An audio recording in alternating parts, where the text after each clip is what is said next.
오늘 이 시간 우리 함께 하신 우리 모든 성도 여러분들에게 야곱을 통해서 말씀하시는 이 하나님의 뜻, 하나님의 원하심, 거기에 합당한 주의 종들 다 되시기를 주의 이름으로 축원드립니다. 돌이켜보니 생각해보니까 이 12지파에 대한 예언, 4지파씩 묻 것이 아니라 3지파씩 묻 것이 되지 않나, 너무 급하게 지나가는 것 같다라는 생각이 들 정도로 사실 저는 좀 아쉬움이 남습니다. 그러나 어쨌든 오늘은 마지막 나머지 4지파를 끝으로 이제 야곱의 예언은 마칩니다.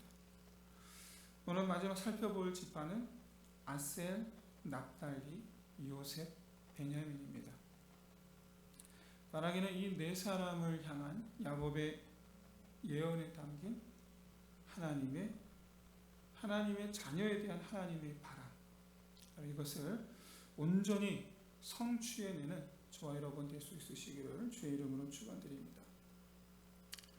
야곱 예언의 이 9번째 주인공은 8번째 아들인 아셀입니다. 그 이름의 뜻은 태어날 때 지은 이름이에요. 태어날 때 그의 이름의 뜻은 행복한 자, 기쁨을 누리는 자입니다. 그런데 지도상 아셀이 차지한 땅, 가나안 땅, 이 12지파가 차지한 땅 가운데 제일 좋은 땅을 차지한 게 아셀이에요. 지도상 보면 제일 좋은 땅을 차지했어요. 그런데 여러분, 이것이 아셀이 받고 싶어서 받은 것이냐? 아닙니다. 제비 뽑은 거예요. 제비 뽑았다는 말은 무슨 말이냐면 하나님께서 그렇게 결정하셔서 주셨다는 얘기예요. 이로 미뤄보아 이 하나님의 이스라엘 12지파의 그 차지한 땅은 전부 다 하나님의 계획 속에 있었고, 그것은 이미 수백 년 전부터 계획되어 있었던 것이다 라는 것을 알 수가 있습니다. 그래서 지난주에 보았던 스불론 지파가 딱 그와 같았죠. 오늘 이 아셀은 그렇게 해서 차지한 땅은 해변가, 여러분 보시 이쪽이 동쪽이죠. 동쪽엔 해변가, 그리고 넓은 삼각주와 같은 평야가 있습니다. 소위 말하는 우리나라의 곡창지대라고 하는 전라도 김해 평야, 아니 김해가 전라도인가요? 전라도와 이 평야같이, 호남 평야같이 그런 땅이라는 거예요. 비옥한 땅. 수산물도 풍성하고 곡식도 풍성하고. 그래서 이 야곱의 이 아셀에 대한 예언이, 그는 기름진 것들이 아셀에게서 날 것이다. 그리고 그가 왕의 수라상을 차리리라 라는 거예요. 이게 무슨 뜻이냐? 그의 이름은 기쁨을 누리는 자인데, 그건 자기만 기쁨을 누리는 것이 아니라 형제들까지도 기쁘게 하는 자가 될 것이다 라는 말씀이에요. 성경에는 이스라엘 12지파에 대한 예언을 한 사람이 야곱 말고 또 한 사람이 있습니다. 바로 모세입니다. 신명기 33장에 기록되어 있습니다. 근데 모세 또한 신명기 33장 24절에서 아셀에 대하여 일렀으되 아셀은 아들들 중에 더 복을 받으며 그의 형제에게 기쁨이 되며 그의 발이 기름에 잠길지로다 라고 말씀하고 있어요. 기름진 땅에 발이 닿는 걸 말하는 거예요. 그래서 국가에 중대한 일이 발생할 때마다, 예를 들어 뭐 전쟁이라든가, 아니면 건축을 할 때라든가, 아니면 큰 절기 예배를 드릴 때라든가, 이런 국가에 중체대한 일이 생길 때마다 아셀이 형제들을 위해서 음식을 제공합니다. 야곱과 똑같은 예언이죠. 여러분, 이스라엘 역사를 이 시간 여러분 일일이 언급할 수는 없습니다. 시간도 부족하고. 어쨌든지 간에 확인할 수 있는 것은 강요에 의해서가 왕이 내놔라가 아니에요. 아셀이 드린 거예요. 그냥 자발적으로.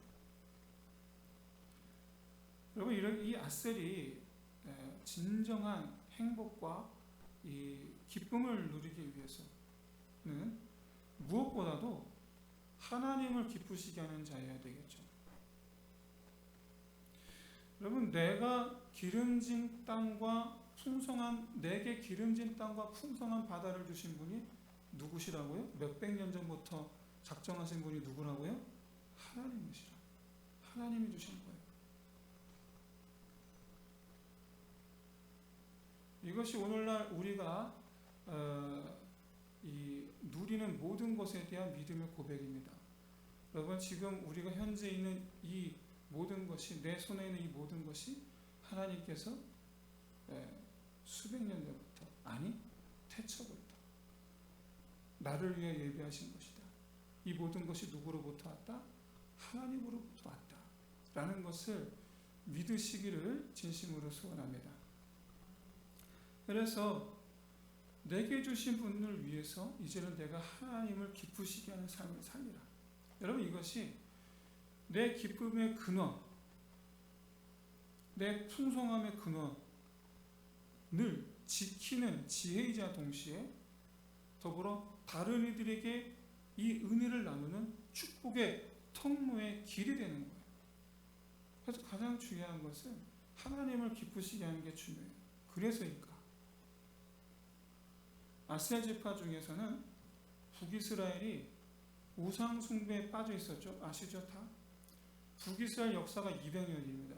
200년 역사는 우상 숭배로 점철된 역사예요. 수많은 선지자들이 계속해서 주께로 돌아오라고 외쳤다.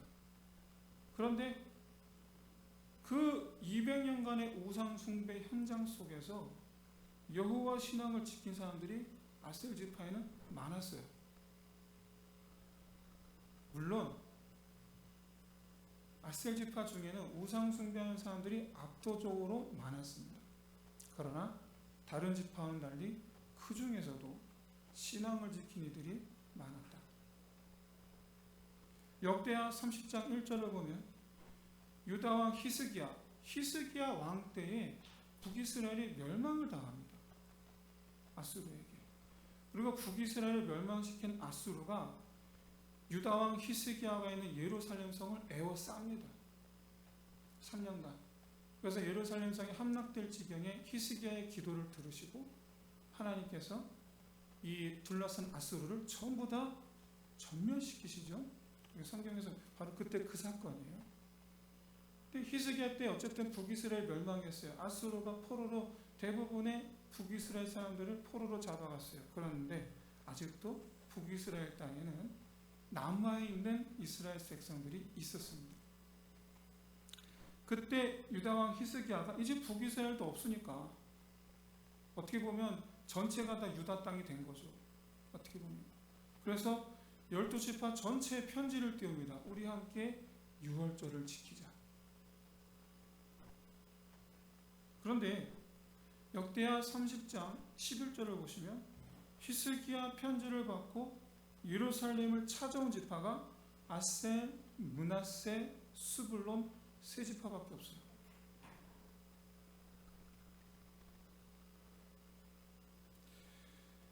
사랑하는 성도 여러분, 무려 200년이라는 시간 동안 우상 숭배하던 땅에서 여호와 신앙을 지킨다는 것이 얼마나 어려운지, 이 코로나 시대 속에서 우리 믿음을 지키는 것이 얼마나 힘든지 고작 1년밖에 안 되는데 참 와닿잖아요. 그런데 여러분, 이때 역대하 30장 10절을 보시면 그 외 나머지는 어떻게 했느냐? 예루살렘을 찾아 떠나는 이 아셀과 므낫세와 스불론을 비웃어요. 나머지 지파는 비웃어요. 이 아셀과 므낫세와 스불론 이들 지파는 이사야 9장 1절에 기록된 갈릴리에서 해변길까지의 그 범위에 포함된 지파들입니다. 갈릴리에서 해변길에 포함된 지파들은 아셀, 납달리, 스불론, 이사갈입니다. 그리고 이 이사야 9장 1절에서 말씀하고 있는 바와 같이 예수님께서 주로 사역하신 땅이 바로 여기에요. 바로 여기. 아셀, 스불론, 이사갈, 납달리. 예수님께서 이 지역을 다니시면서 하나님의 능력을 보이시고 너를 위로하신 것, 다른 게 아닙니다. 200년간의 우상 숭배에 빠져있던 그 땅에서 여호와 신앙을 지켜낸 사람들이 있기 때문에, 그들 때문에 하나님께서 그 땅을 위로하러 그 땅을 밟고 다니십니다. 내가 하나님께 대하여 마음을 지키면 하나님께서 내 집을 위로하실 줄로 믿습니다. 회복시켜 주실 줄로 믿습니다. 세상살이는 고통이 있어요. 우리가 고통을 누릴 수도 있어요. 그러나 하나님께서 나와 내 집을 회복시키시리라, 반드시. 그래서 이사야 10장 21절에서 이렇게 말씀하고 있습니다. 남은 자, 곧 야곱의 남은 자가 능하신 하나님께로 돌아올 것이라. 아셀, 납달리, 스불론, 이사가리. 하나님을 기쁘시게 하는 사람들이 있는 지파, 아셀 지파. 그런데 여러분, 이 야곱의 예언을 보시면서 여러분 눈치채셨겠지만, 아셀뿐만 아니라 이사갈, 스불론, 납달리를 보시면 단이라든가 베냐민이라든가 등등 이렇게 안 좋은 예언도 있는데, 이들만큼은 축복의 예언이에요. 축복의 예언이에요.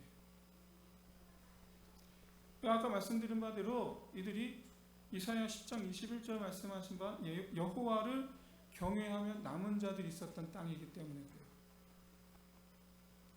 사랑하는 성도 여러분, 하나님께서 여러분들을 기쁘시게 하시면, 예를 들어 입학을 하게 해주셨다든가, 취업을 하게 해주셨다든가, 세운 이 개업을 했는데 잘 되게 하셨다든가, 좋은 곳에 하게 하셨다든가, 집을 넓히셨다든가, 자식을 주셨다든가.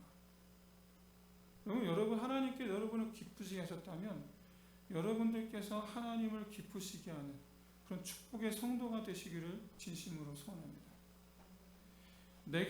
하나님께서 내게 주신 것으로 내가 기쁨을 얻고 그것을 형제들에게 나누고 무엇보다 말미암아 하나님께 더 가까이 나아가는 것. 오늘날 우리 그리스도인들의 양태를 보면 둘 중 하나입니다. 입학해서 더 하나님부터 멀어지고, 취직해서 더 하나님부터 멀어지고, 개업해서 더 하나님부터 멀어지고. 왜? 바빠서. 그런데 반대로 그로 말미암아 거기서 보내신, 거기서 열어주신 거기서 더 하나님을 찾고 더 하나님께 나오기를 힘쓰고. 너무나 다르죠. 너무나 달라요. 우리는 우리 입장에서만 생각합니다. 나 편한 것. 근데 여러분, 이것을 하나님 입장에서 보세요. 하나님 입장에서 볼 때는 둘 중 하나밖에 없어요. 내게 오는 자와 내게서 멀어지는 자. 하나님 입장에서 생각해 보세요.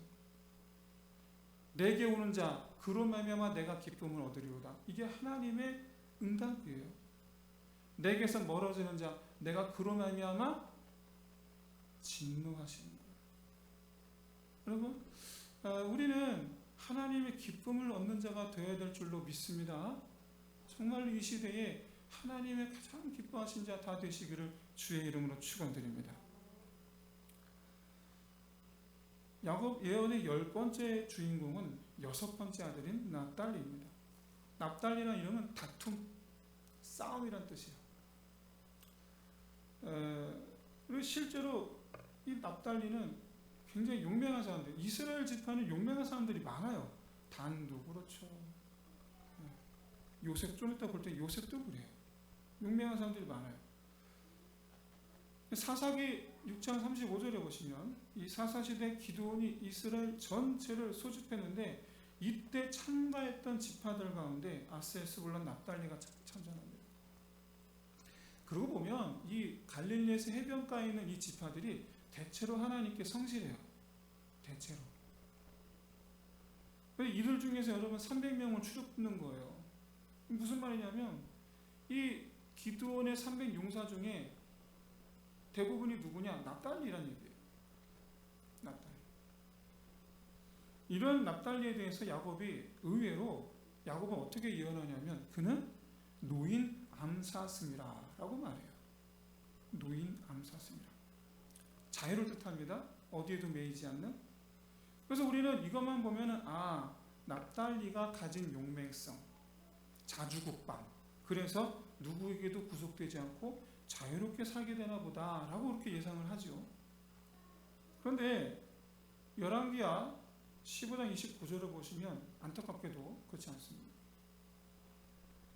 납달리는 이스라엘 땅에서 지도상 최북쪽에 아셀 지파와 더불어서 최북쪽에 위치한 지파예요.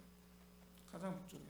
그래서 더더군다나 그 길은 제가 일전에 말씀드렸죠. 북방 이방 민족들이 남쪽을 침입할 때 내려오는 길이 두 가지가 있는데 그 중에 하나가 해변길이다.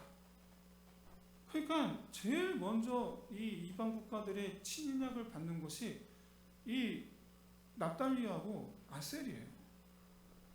제일 먼저 이건 괴롭힘을 당해요. 결국엔 어떻게 되느냐? 아수르에게 포로로 끌려갑니다. 자유가 없죠? 자유를 빼앗겼죠? 예언과 다르죠?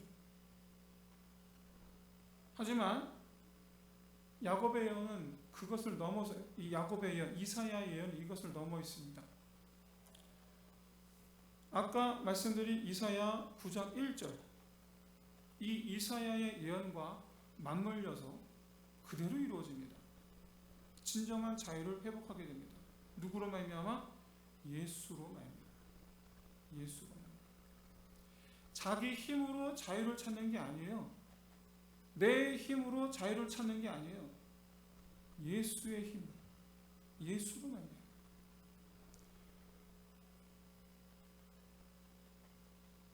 내가 아무리 힘이 있어도 여러분 이 세상에서의 삶은 녹록하지가 않습니다.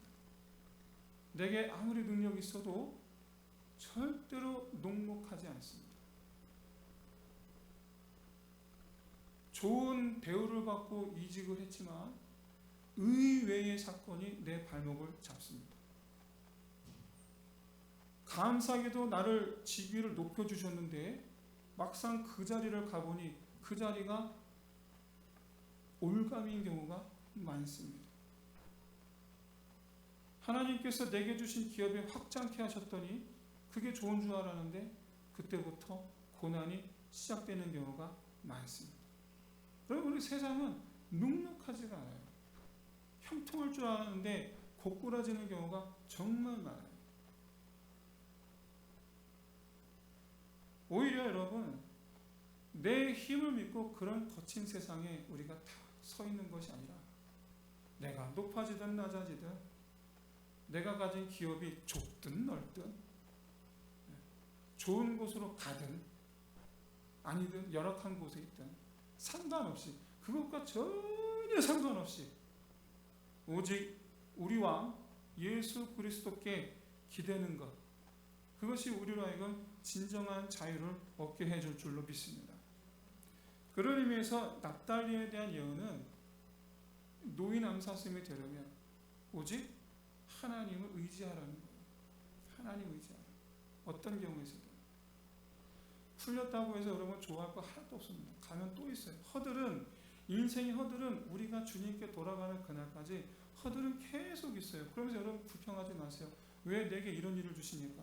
나만 그런 거 아니에요. 다 그래요. 허들이 계속 나와요.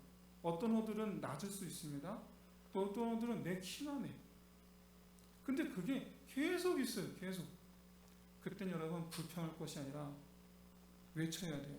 오직 예수. 오직 예수. 사랑하는 성도 여러분, 인생의 그런 굴레들에서 벗어나 참된 자유를 누릴 수 있는 유일한 길은 예수 그리스도인 줄로 믿습니다. 그러기에 정말로 여러분 오직 예수께만 의지하고 기대는 저와 여러분 되시기를 주의 이름으로 축원드립니다. 야곱의 11번째 주인공은 11번째 아들인 요셉입니다. 사실 요셉은 12지파 자리에 끼지 않았죠. 대신 그의 두 아들 므낫세와 에브라임이 끼죠. 그렇게 이 요셉에 대한 예언은 바로 이 므낫세와 에브라임 모두를 향한 것이다 라고 봐야 돼요. 모두를 향한 것이다. 그런데 신명기 33장에 모세 역시도 므낫세 에브라임이 아니고 요셉에 대해서만 예언을 해요. 똑같이. 신명기에서도. 거기다 이 야곱의 예언에는 유난 다른 사람들은 다른 아들들은 한 줄, 예언이 한 줄 막 이런 한 줄, 길어야 두 줄인데 유일하게 5줄로 유난히 긴 두 지파가 있어요. 하나가 유다. 그리고 또 하나가 바로 이 요셉입니다. 바로 요셉이에요. 그만큼 중요하게 다루고 있어요. 우리가 즐겨 부르는 야곱의 축복, 너는 단장 너머를 뻗을 뭐죠? 나무인가?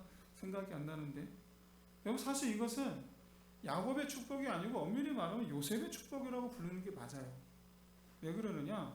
가사가 그 찬양에 쓰인 가사가 바로 요셉에 대한 예언 그거거든요. 사실은. 하지만 그 찬양을 예언이라고 하지 않고 축복이다라고 붙여도 무방할 만큼 이 요셉에 대한 예언은 정말로 축복에 가깝습니다. 다른 지파에 비해서. 22절을 보세요. 요셉은 샘 곁 무성한 가지라. 그 가지가 담장을 넘었도다. 뭘 뜻합니까? 무성한 가지라 풍요입니다. 넘을지라 번성입니다. 풍요와 번성. 얼마나 여러분 기분 좋은 말씀입니까? 우리가 바라는 그런 모습이에요. 우리가 바라는. 그런데 게다가 22절, 23절, 24절을 보시면 비록 외세의 침략을 받겠으나 능히 물리치게 되리라 라고 말씀하고 있어요. 무슨 뜻이냐? 보호하심이죠. 풍요, 번성, 그리고 보호하심까지. 이거야말로 우리가 그토록 바라는 축복 아니고 이게 뭐겠습니까? 그렇죠? 그런데 24절 말씀을 잘 보십시오. 외세를 물리치는 힘이 어디서 나옵니까? 야곱의 전능자, 그의 손을 힘입었을 때. 여기서 야곱의 전능자는 누구입니까? 여호와 하나님. 말하자면 요셉이 하나님을 의지하였을 때에만 풍요, 번성, 보호하심의 복을 누리게 되리라라는 것을 뜻해요. 그런데 뒤집어서 생각해 보세요. 만약 요셉이 여호와 하나님을 의지하지 않으면 어떻게 됐습니까? 빈손일 거예요. 빈손. 실제로 이 에브라임과 므낫세는요 우상 숭배로 인해서 다 포로로 끌려가게 됩니다. 그리고 여러분 아시다시피 이사야가 말씀한 남은 자 거기에 해당되지를 않습니다. 축복이 소위 말하는 저주가 되고 말았어요. 그래서 이 요셉의 예언은 사실 축복이지만 다른 한편으로는 경고예요.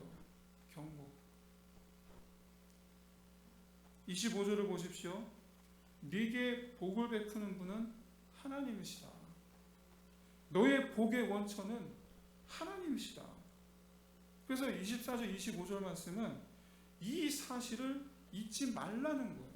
절대로 잊지 말라는 거예요.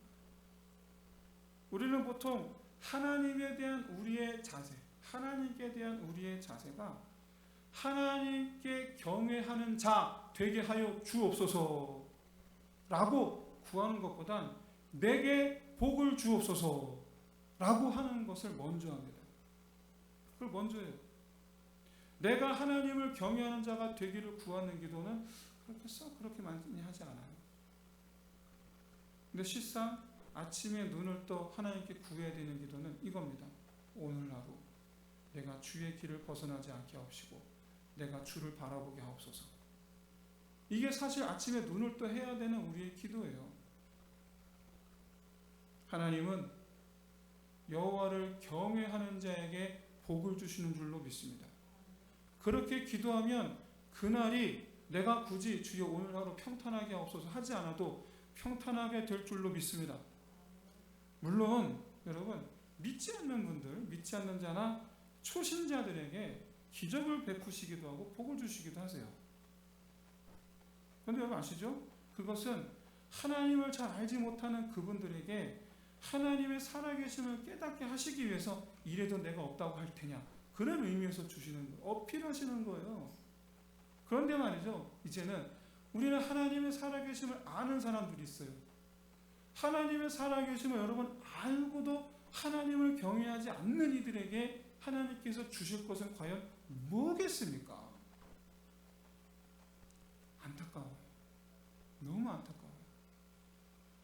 하나님의 살아계심을 알고도 하나님을 경외하지 않는 나에게 하나님께서 무엇을 주실까? 오늘 하루 여러분 깊이 묵상해 보시길 바랍니다. 사랑하는 성도 여러분, 25절을 기억하십시오. 너는 분명히 알라. 너의 복의 근원은 나 여호와이니라. 하나님의 힘과 능력이 내게 있는 줄로 믿습니다. 내가 있는 것이, 내가 서 있는 모든 것이 하늘의 복을 채워줄 줄로 믿습니다. 누구에게? 여호와를 경외하는 나에게. 그렇게 하나님이 나의 하나님이심을 날마다 고백하며 하나님을 경외하기를 힘쓰는 저와 여러분 되시기를 주의 이름으로 축원드립니다. 이제 대망의 마지막 12번째 주인공, 바로 12번째 아들인 베냐민입니다. 이 베냐민에 대한 예언은 단순합니다. 그냥 난폭하다는 거예요. 그냥 거기서 끝이에요. 베냐민 지파의 성격에 대해서 지금 말씀하고 있는 거예요. 그런데 이것을, 이 사실을 가장 잘 보여주는 것이 사사기 20장 13, 14절에서 보여주는 가장 대표적인 사례. 레위인의 첩을 겁탈한 사건. 여러분 분명히 이거 자기들이 잘못한 거죠. 큰 죄를 저지른 거죠. 왜냐하면 겁탈했는데 결국 그 첩이 죽었잖아요. 이거를 인정하고 용서를 구하라 라는 것이 이 이스라엘 12지파의 요구였어요. 그리고 베냐민 지파 전체에 대해서 너희가 용서를 구하라는 게 아니에요. 그 몇 사람, 범죄를 저지른 사람들 내놓으라는 거예요. 그런데 우리 그런 사람 없어. 그러고서는 결의를 다지죠. 우리가 싸우자. 1대 11. 세상에 1대 11로 싸우자. 이때 이 성경을 보면 이 11지파가 모인 수가 40만입니다. 40만. 그런데 대적하에 일어난 베냐민 지파 수가 2만 6천입니다. 그냥 거의 20대 1이에요. 결과적으로 어떻게 되느냐? 600명만 남습니다. 그래서 12지파 중에 제일 작은 지파가 됩니다. 그들의 호전성은 정말 이루 말할 수가 없어요. 호전성. 이런 이 베냐민에 대한 예언은 물어뜯는 자가 되지 말라 라는 거예요. 물어뜯는 자가 되지 말라. 그러면 서로 물고 먹으면 남아있을 사람이 있겠습니까? 우리나라, 제가 좀 그냥 우리 가정의 화목을 위해서 예를 들어 말씀드리는 거예요. 대부분 결혼하면 주도권 싸움이라는 걸 하죠. 근데 희한해요. 남자도 그렇고 여자도 그렇고 남편도 그렇고 아내도 그렇고 이겨야 되나 봐요. 이겨야지 우리 집에 화평이 오는 줄로 알아요. 내가 이겨야지 내 집에 화평이 간다. 그렇게 믿나 봐요. 아내가 내 말을 따르면 우리 집은 화평해질 거야. 아내 입장에서. 남편이 내 말을 따라주면 정말 우리 집은 화평할 텐데. 저는 그랬는데 여러분들은 안 그러셨나? 저는 그랬어요. 그래서 저도 무지하게 싸웠어요. 그런데 그게 아니더라고요. 진정 화평은 뭡니까? 이기는 데서 오는 것이 아니라 덮어주고 안아주고 사랑해주는 데서 화평이 임하는 거죠. 여러분, 서로 물고 먹으면 망하는 것밖에 남아있는 게 없어요. 망하는 것밖에. 사랑하는 성도 여러분, 나를 세우시는 분은 하나님이시다라는 것을 믿는 믿음으로 상대방과 적대하지 마시기를 바랍니다. 예를 들어 이런 거예요. 남편들 그런 생각이 있어요. 내가 아내에게 무시당한다. 나를 잡아먹을 듯이 막 싸우자고 댕기니까 과연 이런 여자가 나를 존경할까? 근데 여러분, 하나님 말씀을 순종해 보세요. 어떻게 될 것 같습니까? 하나님께서 가정에 나를 세워주시는 걸 여러분 깨닫게 되실 거예요. 분명히 보게 되실 거예요. 지금 나를 못 잡아먹어서 하는 아내를 사랑하세요. 그러면 존경받게 될 줄로 믿습니다. 저는 그 못했어요. 여러분은 꼭 해내시길 바랍니다. 아내 여러분, 남편이 나를 안 사랑하는 것 같다. 아니에요. 남편은 다 사랑해요. 표현을 안 할 뿐이지. 섭섭해하지 마시고 이렇게 하나님 말씀하신 대로 남편을 존경해 보세요. 하나님 말씀대로. 그럼 여러분, 하나님께서 여러분이 바라는 바를 다 이루어 주실 줄로 믿습니다. 하나님을 믿는 믿음으로 순종하세요. 적대하지 마세요. 그러면 내 집이 하나님께서 주시는 하나님 나라 될 수 있는 줄로 믿습니다.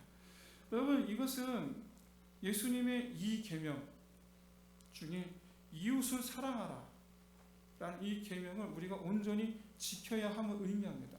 우리가 망하지 않는 길, 그건 바로 이웃사랑이에요. 이웃사랑. 이제 마지막으로 28절을 보고 12아들의 예언을 마치고 난 야곱 어떻게 했느냐? 축복하죠.